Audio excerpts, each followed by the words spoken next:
ما علمتنا إنك أنت العليم الحكيم. ربي اشرح لي صدري ويسر لي أمري واحلل عقدة من لساني يفقه قولي ويسدد لساني واهدي قلبي بحق سيدنا محمد صلى الله عليه وآله وبارك وسلم. يا من هو في علوه كائن، يا من هو في فعل حميد، يا من هو في مجده متين. اللهم أكرمنا بنور الفهم وأخرجنا من ظلمات الوهم وارزقنا فهم النبيين وحفظ المرسلين وإلهام ملائكة المقربين. ربنا زدنا علما وفهما وأكلا يا أكرم الأكرمين بحق سيدنا محمد خاتم الأنبياء والمرسلين يا رحمن الرحيم. وصلى الله على سيدنا محمد وعلى آله وصحبه وبارك وسلم والحمد لله رب العالمين. قال المصنف رحمه الله ورضي الله تعالى عنه وأرضاه ونفعنا به وبعلومه وعمدنا بأسراره وأعادنا من بركاته في الدارين. رضي الله عنكم. حكم الأذان والإقامة هما سنتان مؤكدتان في الجمعة والخمس المكتوبات. وقيل إن الأذان فرض كفاية في الجمعة وسنة في المكتوبات. شروط صحة الأذان والإقامة 6. الأول الموالاة بين كلماتها عرفا. الثاني الترتيب. الثالث دخول الوقت إلا في صلاة واحدة فيصح الأذان لها قبل دخول الوقت، وهو الأذان الأول لصلاة الصبح ووقته بعد منتصف الليل، والأفضل مع دخول وقت السحر. Alhamdulillah, puji syukur kehadirat Allah, salawat salam senantiasa tercurahkan kepada junjungan mulia Nabiuna Muhammad sallallahu alaihi wa alihi wasallam beserta seluruh keluarga beliau, sahabat beliau dan umat beliau yang senantiasa melaksanakan ajaran beliau hingga akhir masa nanti. Masih melanjutkan tentang hukum azan dan iqamah. Hukum azan dan iqamah adalah sunnah muakkadah di solat Jumat dan di solat 5 waktu. Ada yang berpendapat bahwa hukum azan adalah fardu kifayah di solat Jumat dan sunnah di solat-solat yang 5 waktu. Ini sudah diterangkan di pertemuan yang lalu. Kemudian syarat-syarat sahnya azan dan iqamah. Syarat-syarat sahnya azan dan iqamah ada 6. Yang pertama, al-muwalatu baina kalimatiha urfa. Berkesinambung di antara kata per kata yang ada di dalam sigot iqamah dan azan. Jadi dibaca harus berkesinambung, tidak boleh berhenti dengan waktu yang lama dari satu kata ke kata yang lain di dalam sigot azan dan iqamah. Ukurannya urfa, berdasarkan hitungan kebiasaan. Jika sudah dikatakan ini lama, maka itu dianggap lama. Ini terpisahnya tidak lama, maka dikatakan tidak lama, urfa. Ada juga urfa dengan makna seukuran surat Fatihah, spasinya seukuran surat Fatihah. Ada juga yang mengatakan kurang dari surat Al-Fatihah. Nah, itu yang dimaksud dengan urfa. Jadi kalau urfa cenderungnya adalah jika di komunitas masyarakat itu menganggap pemisah antara satu kalimat ke kalimat yang lain itu lama, maka itu sudah dikatakan sebagai hukum. Yang kedua, at-tartib. Setiap kalimat yang ada di dalam sighah azan dan iqamah harus berurutan. Ya, harus berurutan sesuai dengan yang telah diajarkan oleh Rasulullah sallallahu alaihi wasallam. Dan yang ketiga, dukhulul waqti, yaitu azan pada waktunya. Ketika sudah masuk waktu sholat, kemudian azan, dan setelah itu iqamah. Kecuali di dalam satu solat. Ada satu solat dibolehkan kita azan sebelum masuk waktu solat tersebut. Hanya satu. Yaitu dikatakan sah azannya, fayasihul adzan laha qabla dukhulil waqt. Satu solat tersebut dikecualikan, maka azannya itu sah sekalipun belum masuk waktunya. Wa huwal adzanul awwalu li sholati subhi. Dan itu adalah azan awal untuk sholat subuh. Jadi kalau sholat subuh bisa 2 kali azan. Azan pertama sebelum masuk waktu, tujuannya liiqadhin naum atau liiqadhi an-naimin. Ya, liiqadhi an-naimin, untuk membangunkan orang-orang yang pada waktu itu sedang tidur. Tujuannya agar mereka bangun lebih awal sehingga memiliki kesempatan bisa melaksanakan sholat sunnah, baik itu tahajud yang sampai sekarang masih diamalkan di Masjidil Haram, Masjid Nabawi juga 2 kali azan subuh, ya, untuk membangunkan orang yang tidur agar bisa melaksanakan sholat sunnah di waktu tersebut. Kenapa sholat lain tidak? Ya karena memang contohnya ada sholat subuh azan 2 kali, dan di sholat lain tidak ada azan 2 kali, kecuali sholat Jumat ijtihad daripada Sayyidina Utsman bin Affan radhiyallahu ta'ala anhu arda. Jadi sholat subuh 2 kali itu dipraktekkan di masa hidupnya Rasul sallallahu alaihi wasallam, maka dijadikan sebagai kebolehan untuk azan subuh 2 kali. Nah, ini dikatakan di sini wa huwal adzanul awwal li sholati subhi, yaitu azan awal untuk sholat subuh. Wa waqtuhu, dan waktu azan tersebut ba'da muntasifil laili, dan waktunya itu sesudah waktu tengah malam. Wal afdalu ma'a dukhulil waqti sahar, dan yang paling afdal setelah masuknya waktu sahar. Waktu sahar ini waktu sahur.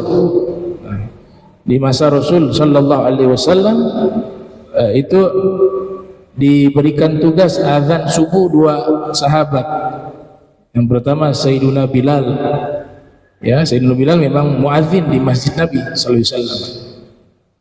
Dan juga yang satunya Sayyiduna Amrun ibni Ummi Maktum, ya, nama lainnya Abdullah. Jadi ada sebagian ulama menyebut namanya Amrun, ada sebagian ulama menyebut namanya dengan Abdullah. Dua-duanya ada riwayatnya, sebagaimana yang diterangkan oleh para ulama ahli hadis yang menulis kitab tentang biografi sahabat, seperti Al-Imam Ibnu Abdul Bar dalam kitab Al-Isti'ab, wa kadzalika Imam Ibnu Athir dalam kitab Asadul Ghabah fi Ma'rifatis Sahabah, dan juga dinukil oleh Al-Hafiz Ibn Hajar Al-Asqalani di dalam kitabnya Al-Isabah fi Tamyiz Sahabah. Jadi ada 2 nama beliau, Abdullah atau Amr. Nah, 2 sahabat mulia ini ditugaskan oleh Rasulullah sallallahu alaihi wasallam untuk azan di Masjid Nabawi secara khusus, dan juga keduanya azan di waktu subuh. Nah, yang satunya azan di waktu tengah malam, dan yang satunya azan ketika sudah masuk waktu subuh. Sebagaimana riwayat yang diriwayatkan oleh Imam Bukhari yang lahir 194 Hijriah, wafat 256 Hijriah, juga diriwayatkan oleh Imam Muslim yang dilahirkan tahun 204, wafat 261 Hijriah. Di dalam kitab sahih keduanya, Rasulullah SAW, ya, beliau bersabda, inna bilalan yu'adzinu bil-lail fakulu washrabu hatta tasma'u adhana ibni Ummi Maktum atau adzana Abdullah ibni Ummi Maktum atau kama qala Rasul sallallahu alaihi wasallam. Ada dalam riwayat Bukhari dan riwayat Muslim, Nabi bersabda, sesungguhnya Bilal azan di waktu malam. Nah, maka kalian makanlah dan minumlah. Artinya masih diperbolehkan untuk sahur. Nah, konteksnya pada waktu itu di saat bulan suci Ramadan. Hingga kalian mendengar azan daripada Ibni Ummi Maktum. Artinya di sini Nabi membatasi, kalau sudah mendengar azannya Ibni Maktum tadi, maka sudah tidak boleh lagi makan dan minum, karena azannya itu azan sudah waktu subuh. Makanya kalau sudah azan yang ada saat ini di Indonesia itu rata-ratanya azannya satu kali, itu azan masuk waktu, sudah tidak boleh lagi makan dan minum ketika sahur. Ada yang salah paham bahwa dalam hadis Sayyidina Bilal azan, Nabi mengatakan masih boleh makanlah dan minumlah. Nah, itu salah memahami bahwa ini hadis ada lanjutannya. Waktu Nabi katakan silakan makanlah dan minumlah ketika sahur, ketika mendengar azannya Bilal, itu azan bukan azan masuk waktu subuh, itu azan membangunkan orang untuk sholat tahajud dan membangunkan orang untuk sahur di waktu bulan suci Ramadan. Nah itu. Nah, maka dari hadis ini berarti azan dua kali di waktu subuh, satu tengah malam dan satu waktu subuh, itu dipraktikkan di masa Rasul Sallallahu Alaihi Wasallam, sehingga kita boleh mengamalkan dan hukumnya itu diperbolehkan, ya, azan dua kali di waktu subuh. Di hadis yang lain, di riwayat yang sama, Imam Bukhari juga meriwayatkan, Imam Muslim juga meriwayatkan, terbalik. Jadi Sayyidina Bilal azan waktu subuh, kemudian Abdullah ibn Ummi Maktum azannya tengah malam. Ada riwayat juga di dalam kitab yang sama, yaitu Sahihul Bukhari dan Sahih Muslim. Nah, sebagaimana yang disabdakan oleh Rasulullah sallallahu alaihi wasallam, "Idza adzana Abdullah," kata Nabi, "fakulu washrabu fa innahu rajulun dharirul basar." Apabila Abdullah ibni Ummi Maktum azan, maka silakan makanlah dan minumlah, kata Nabi, karena sesungguhnya beliau adalah orang yang matanya buta. Wa idza adzana Bilal farfa'u aydiyakum. Tapi kalau yang azan adalah Sayyidina Bilal, angkatlah tangan kalian. Artinya jangan lagi makan. Maksud Nabi begitu. Ini cerita konteksnya sahur. Janganlah kalian makan, angkat tangan kalian. Fa inna, sesungguhnya fa innahu yu'adzinu hatta yusbih, atau la yu'adzinu Bilal hatta yusbih, atau kama qala Rasul sallallahu alaihi wasallam. Karena tidaklah Sayyidina Bilal azan kecuali azannya itu sudah masuk waktu subuh. Nah, ini seakan-akan ada tanaqud, ada kontradiksi, ya. Di hadis yang pertama tadi Nabi mengatakan bahwa yang azan tengah malam adalah Abdullah ibni Ummi Maktum.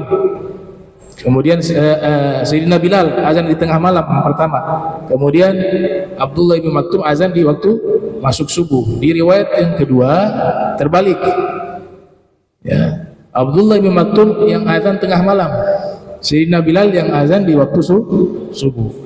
Bagaimana cara bisa mengkompromikan dua hadis ini? Nah, Imam Ibnu Daqiq Al-Aid, ya, di dalam kitabnya Ihkamul Ihkam fi Syarhi Umdatil Ahkam, begitu juga saya pernah membaca kitab Fiqhus Siyam, fikih puasa, karya Dr. Hasan Hitu. Jadi tidak ada kontradiksi sebenarnya dua riwayat ini. Yang pertama, para ulama hadis mengatakan awalnya itu memang yang disuruh azan tengah malam itu adalah Abdullah ibni Ummi Maktum. Itu yang awal. Karena kan beliau kan buta, kasihan tengah malam. Itu kasihan. Ya, nggak ada yang temani kan. Jadi Nabi mempermudah untuk beliau azan di waktu subuh aja, karena sudah banyak orang yang keluar dari rumah menuju ke masjid.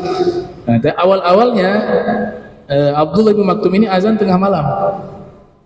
Tapi karena kasihan, Rasulullah SAW kasihan, karena tengah malam gak ada orang yang keluar, maka dipindahkan jadwalnya beliau yang azan di waktu subuh. Nanti Sayyidina Bilal dipindah azan di waktu malam. Jadi hadis tersebut tidak ada kontradiksi, karena yang pertama itu lebih dahulu jadwal awalnya beliau, kemudian Nabi mengganti dengan hadis yang berikutnya yang mengatakan bahwa inna bilalan yu'adzinu billail. Nah, ini ibarat dalam ilmu Al-Quran wal hadis disebut an-nasikh wal mansukh. Ya. Pendapat kedua, para ulama hadis mengkompromikan dua riwayat.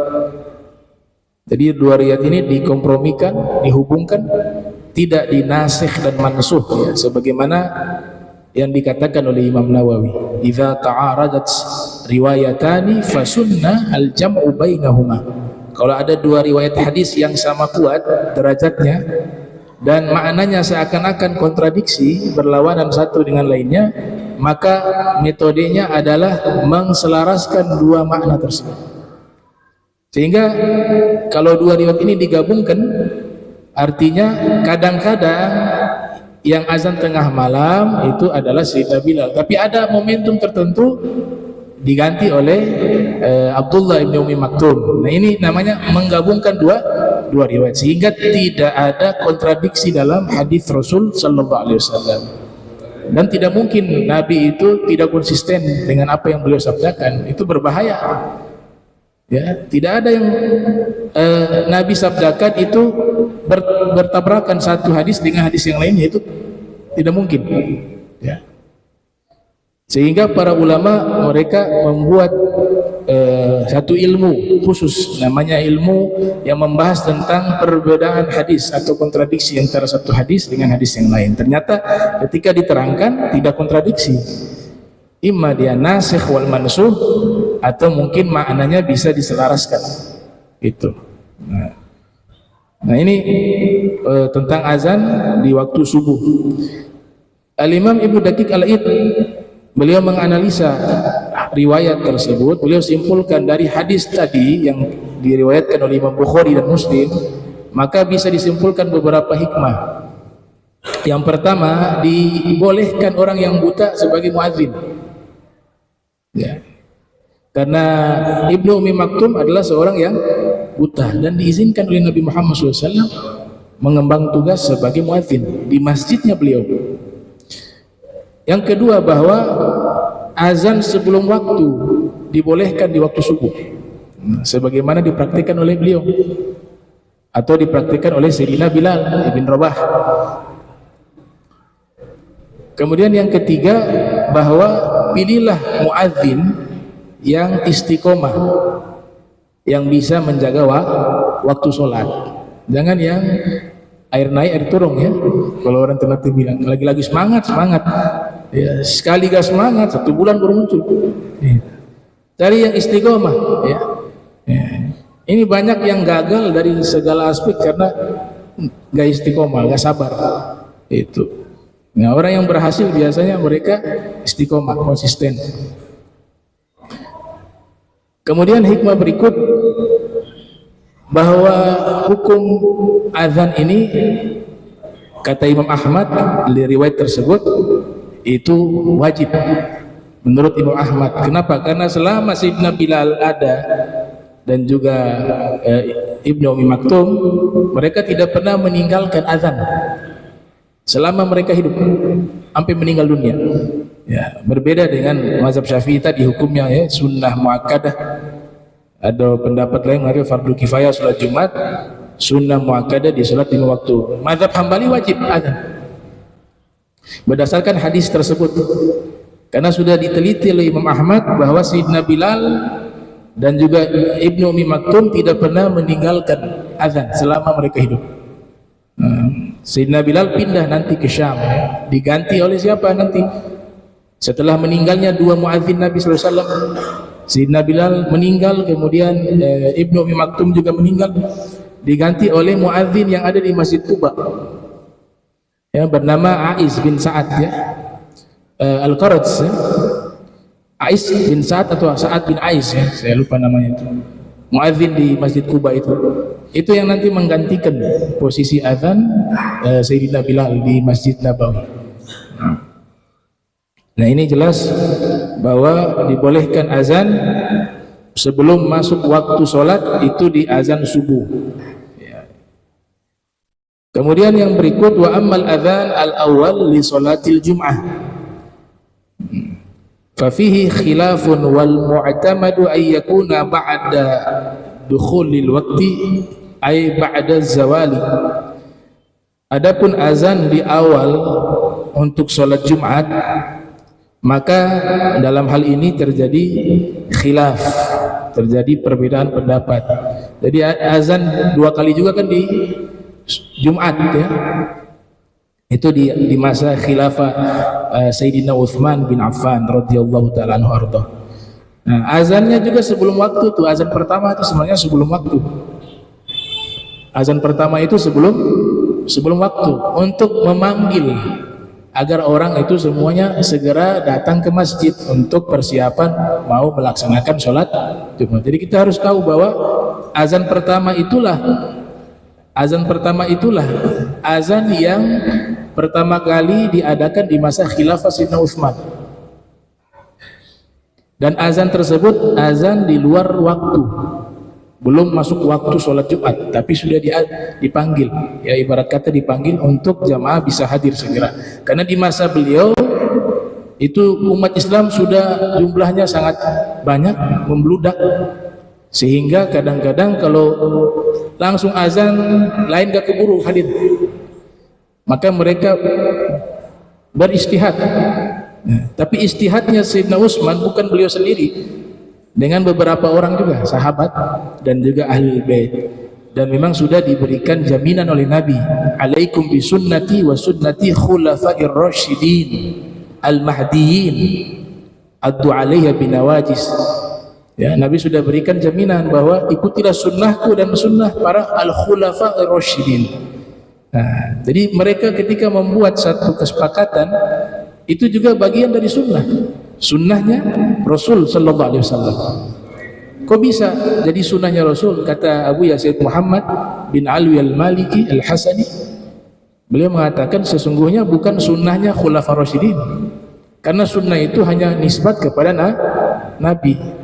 Tapi Nabi ingin mengatakan bahwa ini masih dalam naungan sunnahku. Ketika Nabi mengatakan ikuti mereka, yang mereka lakukan itu tidak akan keluar dari sunnahku. Itu kata Abu Yazid Muhammad bin Al-Maliki, ya. Jadi maknanya tetap masuk ke sunnahnya Nabi Muhammad sallallahu alaihi wasallam. Istihad para al-khulafaur rasyidun adalah istihad tertinggi. Istihad tertinggi. Di dalam syarah Al-Arba'in An-Nawawiyah Al-Jawahir wa Lu'luwiyah itu, Syekh Dimyat beliau menukil bahwa jika Khulafaur Rasyidin memiliki istihad, satu istihad, kemudian sahabat seluruhnya memiliki istihad yang berbeda dengan Al-Khulafaur Rasyidun, maka pendapat istihad sahabat yang lainnya ini ditolak. Harus mengambil istihad Al-Khulafaur Rasyidun. Pertanyaan kenapa? Sebab Nabi sudah memberikan jaminan khusus atas istihad mereka, itu bagian dari sunnahku, kata Rasul sallallahu alaihi wasallam. Alaikum bi sunnati wa sunnatil khulafair rasyidin. Itu khusus untuk mereka tuh. Jadi istihadnya tertinggi. Nah, Sayyidina Utsman bin Affan akhirnya beristihad dengan para sahabat, dengan para ahlul bait, termasuk ada Imam Ali bin Abi Thalib mengiyakan juga pada waktu itu. Maka sebagian sahabat mendiamkan. Jadi ada yang mengiyakan, ada juga yang mendiamkan. Makanya di sini dikatakan fa fihi khilaf. Ya, di dalam masalah ini masih terjadi khilaf. Gitu. Kata Syekh Muhammad Awamah dalam kitab beliau, oleh sebab itu ada yang diam, ada yang menyetujui. Nah, tapi diamnya mereka tanpa mengingkari itu ijma, namanya ijma sukuti. Jadi ijma juga itu ketika mereka semuanya diam, khususnya sahabat, dan tidak ada yang mengingkari itu sudah kesepakatan. Itu kesepakatan, namanya kesepakatan diam, ijma sukuti. Ya. Seandainya itu salah, pasti ada yang mengingkari. Pasti ada yang mengingkari. Tapi ketika tidak ada yang mengingkari, itu sebenarnya menyetujui. Tapi dengan sikap diam. Kalau dalam bahasa Nabi, kalau hadis Nabi disebut takrir. Tapi kalau selain Nabi Muhammad SAW, para fuqaha menyebutkan dengan ijma sukuti. Ijma sukuti. Kemudian azan yang ada di masa Rasul SAW, yaitu ketika khotib sudah ada di mimbar kemudian azan. Nah itu azan masuk waktu. Azan masuk waktu. Dan itulah azan yang ada di masa Rasul Muhammad sallallahu alaihi wasallam. Maka di sini dikatakan wal mu'tamadu ay yakuna ba'da dukhulil waqt. Nah, pendapat yang mu'tamad bahwa dijadikan azan tersebut sesudah masuk waktu. Makanya ada yang masih azan sekali, enggak ada masalah. Ya, sholat Jumat azannya ada yang sekali azan, ada sebagian masjid 2 kali azan. Enggak masalah, dua-duanya ittiba sesuai dengan apa yang ada, ya. Nah, mazhab Syafi'i juga merekomendasikan azannya 2 kali. Karena bagian daripada mengikuti hadis Rasul sallallahu alaihi wasallam yang memerintahkan untuk mengikuti sunnah para al-khulafa ar-rasyidin, dan Sayyidina Utsman bagian daripada al-khulafa ar-rasyidin.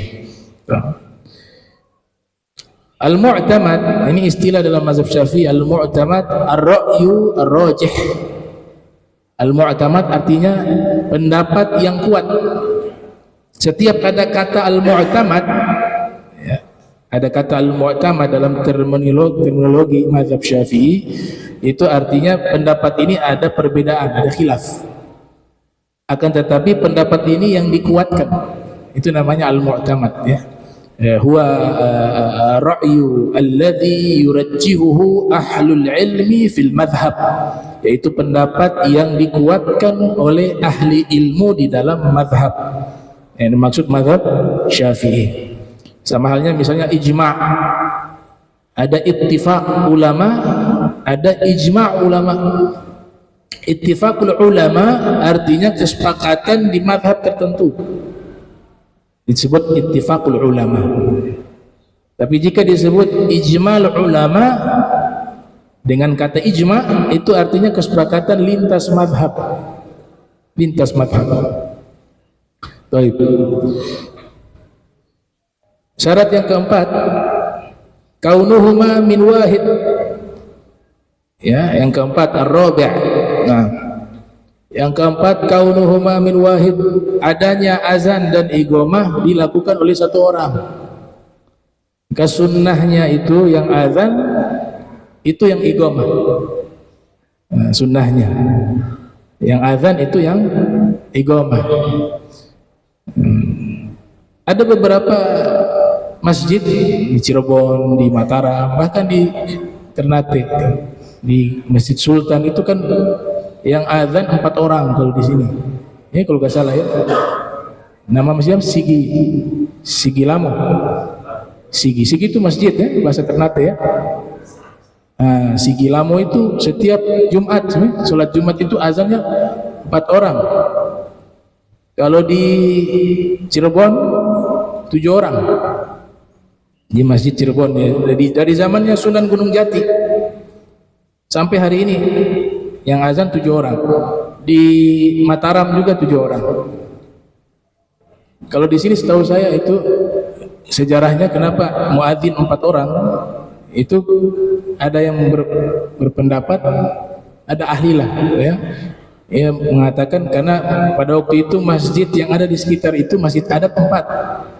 Jadi setiap Jumat tuh harus sholat di situ. Yang 4 ini kumpul di Masjid Sultan.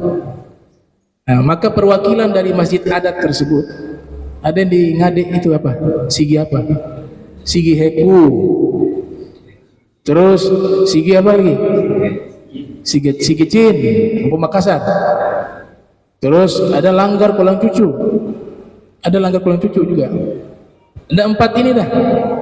Perwakilan muadzin dari masjid adat ini setiap Jumat ngumpulnya di masjid utama ini. Maka dipersilahkan ke-4 perwakilan ini sama-sama azan bersamaan.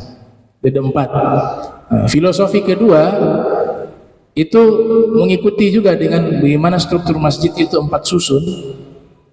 Itu simbol daripada Khulafaur Rasyidun 4. Simbol 4 madhab juga. Kemudian bagian atasnya tertinggi itu adalah Nabi Muhammad SAW. Maka yang muadzin juga ngikut 4. Nah, ini yang di Ternate. Kalau yang di Cirebon itu 7 orang azan. Nah itu kasusnya pada waktu itu terjadi wabah penyakit di masa Sunan Gunung Jati. Jadi penyakit ini penyakit yang tidak biasa, ya, dibawa oleh makhluk astral, ya, jin atau orang yang kongsi dengan jin, dia bawa itu penyakit. Akhirnya apa? 7 orang wali datang tuh. Mereka azan di masjid tersebut. Saat 7 orang walinya azan, hilang itu wabah semuanya. Akhirnya ini dipertahankan 7 orang azan sampai hari ini di Cirebon di masa Sunan Gunung Jati. Ya, ini mereka lakukan sama di Mataram juga begitu. 7 orang azan bersamaan, ya, azan bersamaan. Ternyata orang dulu pandai itu. Ini Imam Syafi'i mengatakan hukumnya boleh, mubah. Azan mau 4 orang, 7 orang, itu gak ada masalah. Hukumnya mubah. Walaupun beliau menekankan bahwa sunnahnya itu satu. Artinya yang 7 itu karena memang ada sunnah lainnya. Apa sunnah lainnya? Dalam kitab I'anatul Talibin disebutkan, dalam Hasyiyah Syarwani wa Ibnu Qasim disebutkan, bahkan di dalam kitab Al-Lil Imam Syafi'i yang lahir 150 wafat 204 Hijriah mengatakan di antara kesunahan azan adalah yaitu jika ada orang kemasukan jin atau adanya wabah penyakit, makanya azan tolak bala namanya. Jadi azan juga itu untuk tolak bala. Maka di masa mereka itu memang lagi masa munculnya banyak penyakit, banyak musibah, banyak bala. Maka para wali-wali ini azan 7 orang biar lebih menggabung apa namanya, menghimpun sunnah-sunnah tersebut. Jadi ada yang azan yang sholat, memang yang lainnya azannya tolak bala. Nah, dan itu diakomodasi di dalam mazhab Syafi'i. Bisa dirujuk dalam kitab I'anatul Talibin bahwa itu azan sunnah. Tolak bala atau orang yang kesurupan kita azan itu kan adalah bagian daripada sunnah yang dikukuhkan oleh para fuqaha.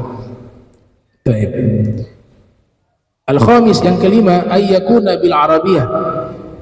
Nah, azan dan iqamah harus menggunakan bahasa Arab. Harus menggunakan bahasa Arab. Dan yang keenam, as-sadis al-jahru bihima idza kana li jama'atin. Itu harus dikeraskan suara. Dikeraskan suara ketika azan dan iqamah apabila itu untuk panggilan sholat berjamaah. Kalau dia misalnya sholat sendiri, ya mungkin ada halangan dan sebagainya, sunnah azan tetap, tapi nggak usah teriak, ya, sendiri aja. Ya sekiranya dia mendengar sendiri azannya dan iqamahnya, gitu. Ya. Atau mungkin di majelis ada hanya 2 orang, ya, hanya 2 orang, itu azan disir saja, ya, disir. Kalau jamaah ramai secara berjamaah itu baru dijaharkan. Maka di sini dikatakan 2 orang masih jamaah juga, ya. Ya, namanya jamaah itu lebih dari 1, ya. Jadi ada imam, ada makmum, berarti jahar juga. Karena itu namanya jamaah, ada imam, ada makmum. Makanya keterangan di sini di catatan kaki, fa in kana munfaridan fayakfi isma'u nafsi. Kalau dia sholat sendiri cukup dia azan, dia sendiri yang dengar. Begitu juga iqamah. Berarti 2 orang itu, saya ralat itu, 2 orang itu tetap sunnahnya jahar untuk azan dan iqamah. Nah, Syurutul muadzin arba'atun. Syarat-syarat orang yang azan. Nah, sekarang syarat-syarat orang yang azan. Arba'atun, ada 4. Al-awwalu al-islam. Fala yasihu min kafirin au murtaddin. Yang pertama, yang azan orang Islam. Tidak sah yang azan orang kafir atau murtad. Ya, walaupun suaranya bagus, ya. Suaranya bagus, misalnya bisa azan dia, hafal. Tapi dia bukan orang Islam, azannya tidak sah. Yang kedua, ini penting, yang kedua nih, ats-tsani, at-tamyiz. Nah, harus sudah usia tamyiz. Anak-anak yang belum tamyiz jangan dikasih azan. Tamyiz itu kurang lebih usianya 7 tahun. Dalam definisi fikih, ya'kul wahda wa yashrabu wahda atau sudah yufarriqu bainal haq wa bainal syarr wal khair dan seterusnya. Kalau istilah para fuqaha, sudah bisa makan sendiri, minum sendiri, cebok sudah benar, ya. Ceboknya sudah benar, sudah bisa cebok sendiri, baru sah. Tidak harus balik, ya, tamyiz. Tapi kalau cebok juga belum benar, ya, makan juga kadang masih disuapin orang tua, walaupun suaranya bagus, walaupun dia hafal itu azan, sigot azan, maka azannya tidak sah. Nah, ini kasusnya sama dengan imam nanti, ya. Anak yang belum balik, masih usia tamyiz, itu lebih baik dihindari sebagai imam, ya. Walaupun dia hafal Al-Quran 30 juz, walaupun suaranya bagus, ya. Karena tadi tamyiz itu masih belum bisa sempurna pelaksanaan ibadahnya, ya. Bersucinya saja belum sempurna. Kalau bersucinya saja belum sempurna, dia jadi imam dalam keadaan najis, nggak sah. Makmumnya ikut nih, orang ikut nggak sah juga semuanya. Makanya tamyiz itu sebagai standar ukuran, ya. Muru auladakum bisolat wa hum abna'u sab' wadribuhum alaihi wa hum abna'u asyar. Kata Nabi SAW, perintahkanlah anak-anak kalian sholat di usia 7 tahun. Ini standar usia tamyiz. Umumnya anak-anak yang disebut tamyiz usia 7 tahun. Maka Nabi katakan, perintahkan mereka sholat dan berikan sanksi pada mereka ketika usia 10 tahun. Usia 10 tahun bisa kemungkinan sudah balik, karena standarnya 9 tahun, ya. 9 tahun standar ukuran hijriah, tahun hijriah. Nah, yang ketiga, yang kedua tadi, fala yasihu mimman la tamyiza lahu, maka tidak sah bagi orang yang belum tamyiz. Kasobi, seperti anak yang masih kecil, gairil mumayyiz, yang belum tamyiz. Wal majnun, nah, orang gila juga, ya, gak sah azannya. Was sakran, dan orang yang mabuk. Wah, orang mabuk azan itu gimana? Yang ketiga, az-dzukurah, as-salif, az-dzukurah, yang azan harus laki-laki. Perempuan azan gak sah. Fala yasuhu min untha au khuntha, tidak sah azannya perempuan di kumpulan jamaah laki-laki, au khuntha, begitu juga khuntha. Khuntha orang yang punya 2 kelamin dari lahir, ya, dari lahir dia punya 2 kelamin, tapi belum tahu dia ini condongnya kemana nih, ya. Nanti kan ada kecenderungan dia nanti ke depan cenderungnya perempuan, jadi perempuan. Operasi gak apa-apa. Nah, yang kayak begini operasi tidak dosa, ya, karena sejak lahir khuntha istilahnya dalam ilmu fikih. Kalau cenderungnya ke laki-laki, jadi laki-laki. Lihat kecenderungannya. Kalau dia cenderung ke sikap laki-laki, maka dia ini hukumnya laki-laki. Dia cenderung ke sikap perempuan, maka hukumnya adalah hukum perempuan. Itu kata Syekh Nawawi Al-Bantini. Nah, tapi ada juga yang setengah-setengah, kan, ya. Maksudnya dia punya 2 kelamin, kecenderungan 50-50, ke perempuan setengah, ke laki-laki setengah.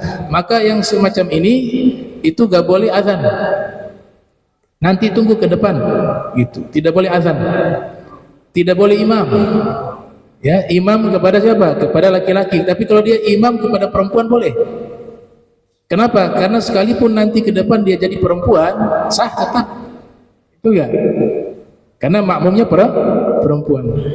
Satu saat ke depan dia jadi laki-laki, maka sah juga. Nah, tapi para fuqaha melarang khunsa menjadi imam, makmumnya laki-laki.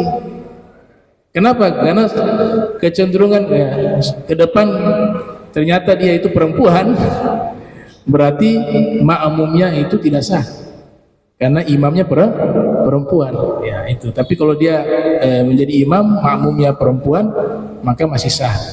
Nah, bikhilaf al-iqamah, nah, berbeda dengan iqamah.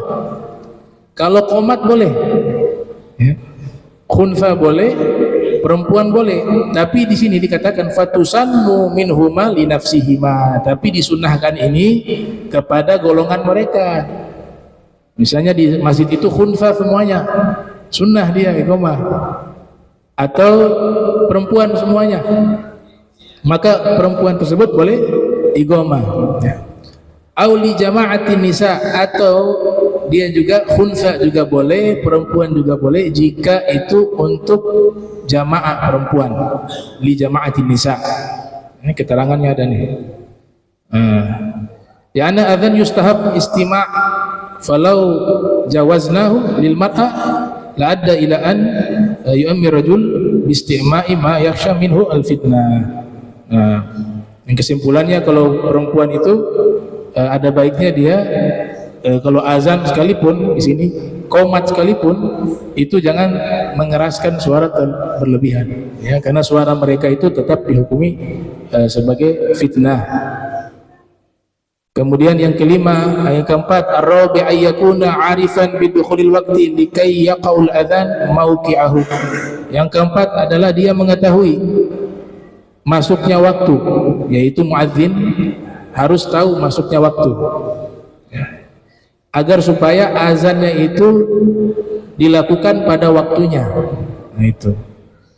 Kama qala sahibu Saffati Zubat, sebagaimana berkata pengarang kitab Saffatu Zubat, sunanuha min qabliha al-adzan ma'a iqamah, ya, sunnah-sunnahnya salat sebelumnya itu adalah azan disertai dengan iqamah, walau bi sahra'in yaqa, walaupun itu di gurun pasir dilakukan azan.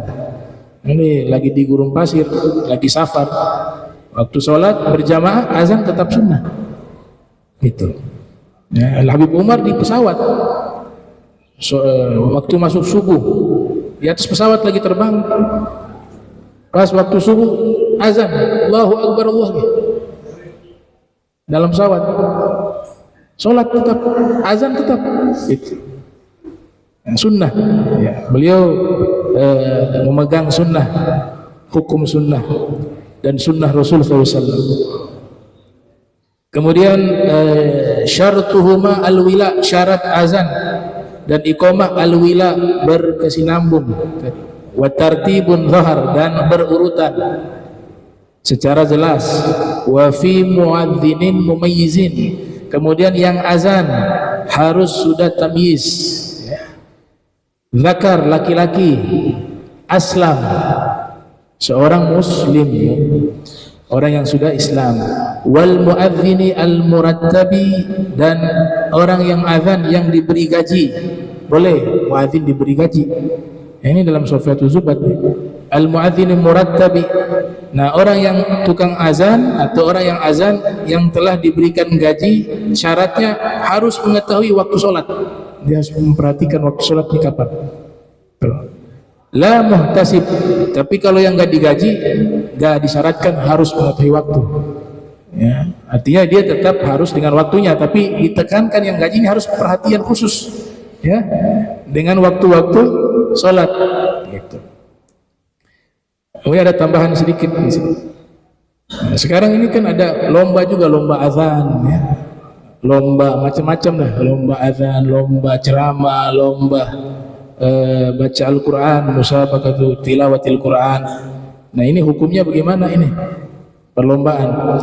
Ada satu pesantren Kiai Arwani di Kudus, pesantren Al-Quran, ya, belajar tajwid, tahsin, luar biasa di Kudus.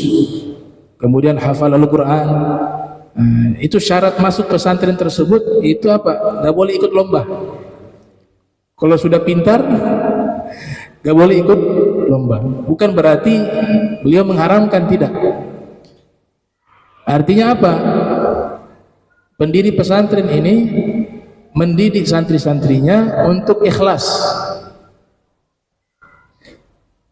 Karena tidak semua ya, ada beberapa oknum itu niatnya sudah salah.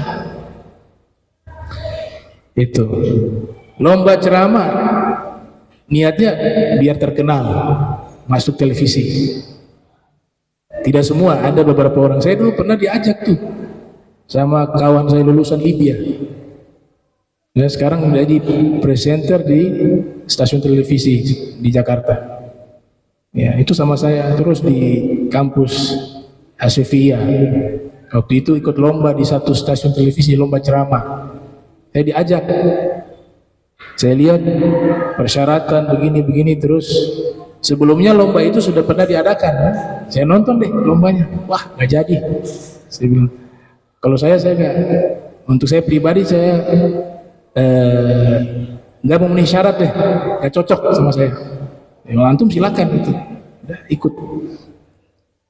Ya ternyata yang bersangkutan cerita ya, niat sudah berubah banyak. Yang dakwah cari popularitas kan di situ, stasiun televisi dan lain sebagainya. Nah, ini yang dihindari itu.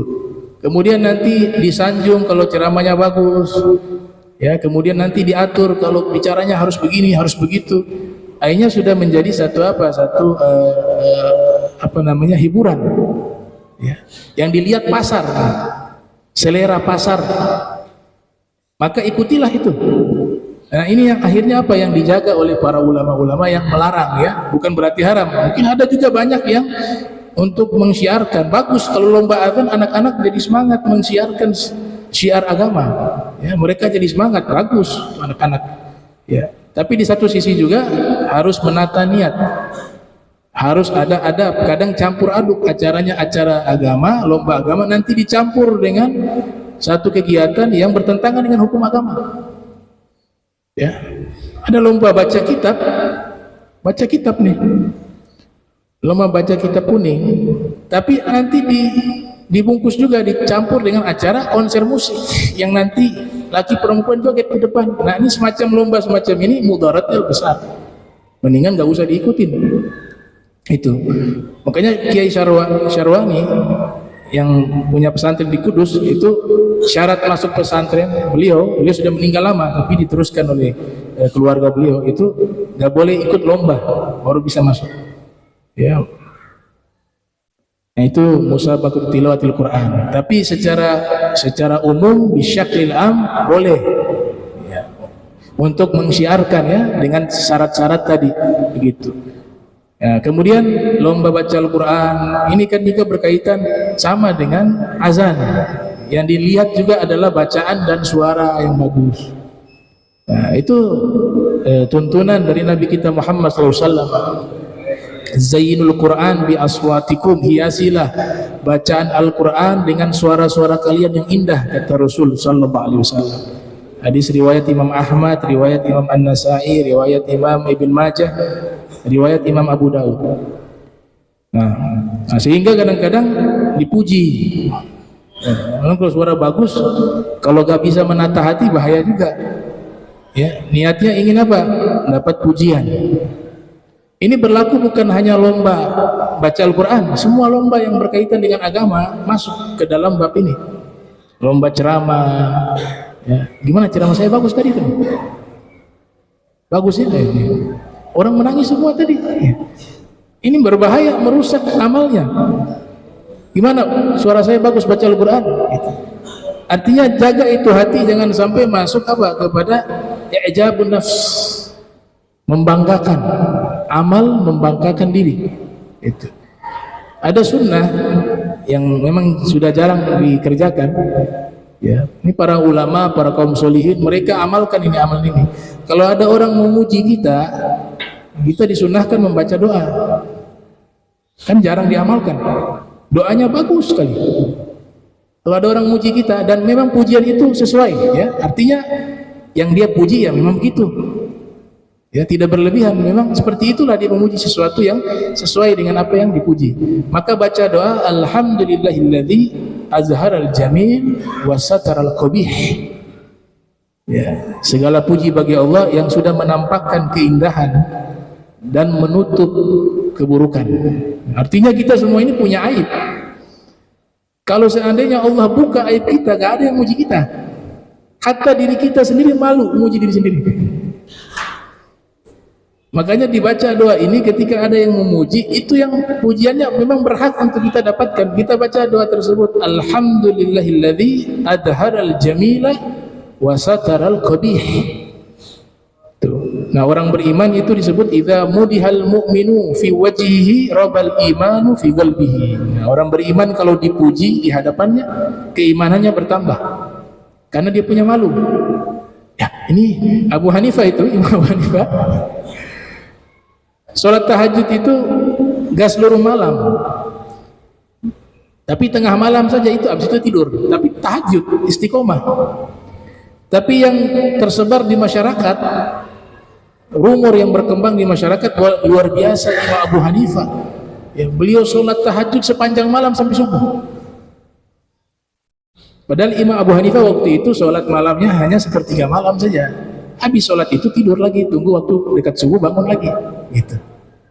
Waktu dengar kabar itu, orang-orang mengatakan, Masya Allah, wahai Imam, engkau istiqomah sholat tahajud sepanjang malam sampai subuh, kau gak tidur. Imam Hanifah bilang, saya ada tidur. Wah, tapi sudah terlanjur nih, berita ini sudah tersebar. Besok malamnya beliau mengatakan, saya akan istiqomah, tidak tidur, ya, untuk tahajud sepanjang malam sampai subuh, karena orang-orang sudah memuji saya begitu. Kalau saya melakukan berbeda, saya takut saya berdosa dan dihisab oleh Allah. Maka mulai hari ini saya sholat tahajud sepanjang malam. Gak tidur. Itu para imam-imam dulu tuh malu, ya, al-haya, malu. Nah, jadi orang mukmin dipuji, imannya bertambah. Itu orang mukmin karena mereka malu. Pujiannya gak sesuai dengan saya, malu gitu. Nah, kalau pujiannya tidak sesuai dengan apa yang kita dapatkan dari pujian itu, maka doa yang kita baca berbeda. Allahumma la tu'akhidni bima yaquluna waghfir li ma la ya'lamuna waj'alni khaira mimma yadhunnun. Yang artinya, ya Allah, jangan kau mengazab aku sebab apa yang mereka katakan, sebab pujian-pujian yang mereka katakan, dan ampunilah aku, ya Allah, sebab apa yang mereka tidak ketahui tentang diriku, dan jadikanlah diriku lebih baik dari apa-apa yang mereka sangkakan. Itu doa kaum sholihin. Malu gitu, ya. Jadi kita disuruh ini prasangka baik sama orang, ya. Begitu juga ada ijazah itu. Kalau mau datang ke seorang soleh, seorang wali min auliyaillah, kita yakini ya, ada beberapa aulia diberikan semacam karomah kasyaf. Kasyaf itu yang datang dong, mereka tahu nih kita ini hatinya bagaimana. Itu kadang-kadang lintasan saja dari mereka. Mereka juga gak bisa setting, gak bisa mengatur bahwa setiap saat saya bisa tahu. Tapi ada momentum Allah kasih ke orang-orang yang Allah cintai, itu dibuka tabir, kelihatan yang datang nih kayak gimana orangnya. Walaupun mereka gak mungkin akan membuka di hadapan orang banyak itu, tapi kasyaf itu ada. Nah, kita ini semua punya kekurangan, punya aib. Makanya Habib Ali bin Muhammad al-Habsyi mengijazahkan, ya, man arada an yadkhula ala waliyin aw arifin billah fa'alaihi bi qiraati hadzal du'a. Ya, siapa yang ingin bertemu dengan seorang wali atau orang yang mengenal Allah, maka hendaklah dia membaca doa ini. Allahumma usturna bisitrikal jamil. Dibaca sebanyak 3 kali. Apa faedahnya? Faedahnya ketika kita bertemu dengan orang-orang yang ahlu kasyaf tadi, Allah tutupi, nggak bisa kelihatan. Ya, tutupi itu. Makanya pede kalau sudah baca doa ini, pede mau datang aja dah. Aman sudah baca Allahumma asturna. Kalau dibaca wasal, Allahumma asturna bisitrikal jamil.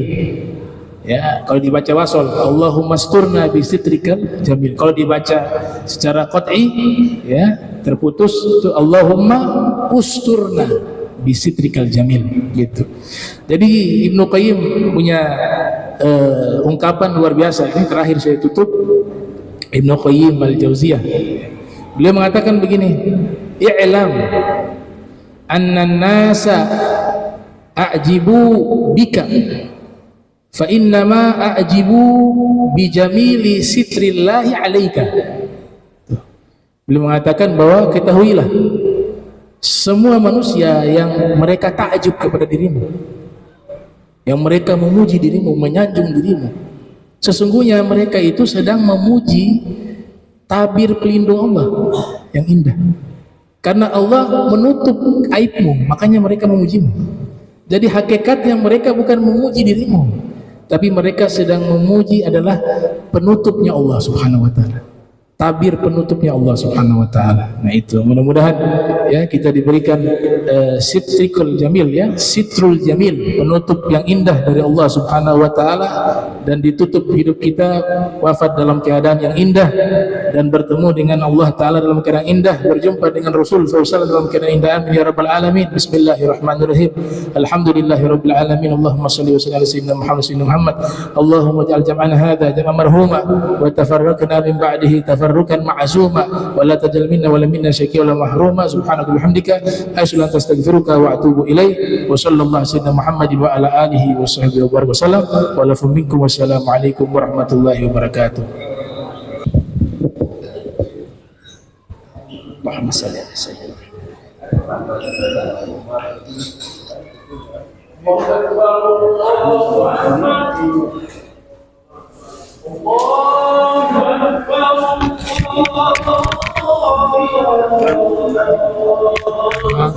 Kenapa? Saya ini tidak pernah.